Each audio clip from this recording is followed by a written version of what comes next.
السلام عليكم ورحمة الله وبركاته. أنا بوسي من قناة أخبار مطبخ بوسي. زي ما انتوا شايفين معانا هنا هنعمل بسلة باللحمة.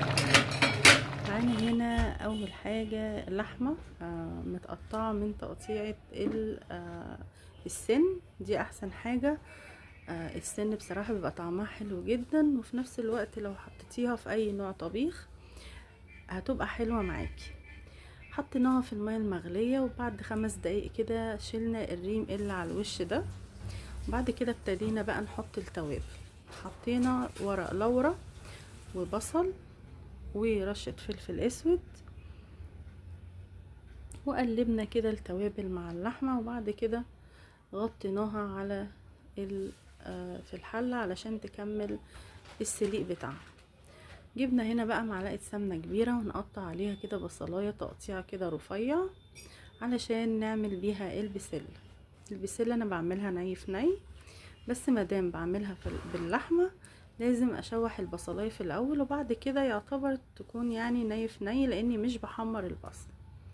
قطعنا البصلاية كده على معلقة السمنة الكبيرة وشوية الزيت، وبالظبط يعني اقل من دقيقة هنزل بقى اللحمة هنا انا سلقاها سلق كامل. انا بحب اللحمة تبقى طرية، وهي كده كده اوريدي البسلة مش بتاخد وقت.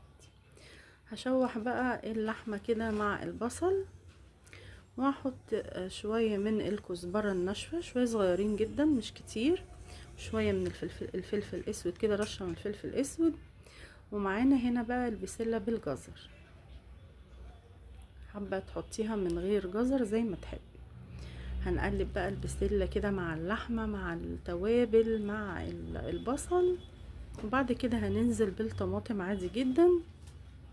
ويعتبر هنا ان احنا عاملينها ني في ني لاني ولا حمرت البصلايه ولا سبكت الطماطم، وهنسيبها بقى كده تستوي مع نفسها زي ما انتوا شايفين. هنغطي الحله، وحطيت هنا معلقه من هريسه الشطه، انا بحبها سبايسي كده تبقى مشطشطه، وحطيت معلقه من السكر صغيره. وبعد كده هنا بعد بقى ما نشفت والبسله استوت هزود عليها بقى شوية من المية. انا بحب احط على الطبيخ مية، حابين تحطوا شوربة زي ما تحبوا، بس بصراحة المية بتخلي لون الطبيخ عامة فاتح وحلو، لكن بحس ان الشوربة بتغمق شوية. حابة تحطي شوربة زي ما تحبي. وطبعا حطيت الملح لان لغاية دلوقتي ما كنتش حطيت ملح. انا بحب احط الملح في الاخر خالص في اي طبخ، وهسيبها تغلي غلوة وبعد كده هقفل عليها. هنا بقى معانا هنعمل شوية رز بقى. حمرت الشعرية وحطيت عليهم الرز، طبعا رز مصري، وهشوحهم كده مع بعض، وهحط الملح بتاع الرز، وبعد كده هنحط المية او الشوربة. انا هعمله بشوربة. هنحط على كل كوباية من الرز كوباية وربع من الشوربة او المية، طبعا الرز المصري. طبعا لازم تبقى الشوربة سخنة او المية تبقى سخنة علشان يقوم معاكي كده بسرعة ويبقى مفلفل وحلو. اول بقى ما الرز يتشرب هنوطي عليها النار علشان الرز يستوي معانا بقى شوية شوربة اللي فاضلين من اللحمة، حطينا عليهم مكعب مرق الدجاج، وبعد كده نزلنا عليهم الملوخية دي انا كنت مفرزاها عندي. طبعا لو ما عندكيش متفرزة بعد ما هتخرطي الملوخية عادي جدا هتنزلي بيها على الشوربة السخنة المغلية. واول ما تبتدي بقى تخش في الغليان هنجيب معلقة سمنة كبيرة وشوية زيت صغيرين معاهم، وهنحط معلقة توم صغيرة كده، وبعد كده هنحط الكزبرة الناشفة. واول بقى ما تبتدي تصفر معانا ما نصفرش التوم قوي علشان ما تبقاش حامية قوي كده، يعني اول ما تخش في الصفار يبقى حلو جدا زي ما انتوا شايفين اللون الذهبي الحلو ده، لان طبعا لو غمقت قوي هتمر.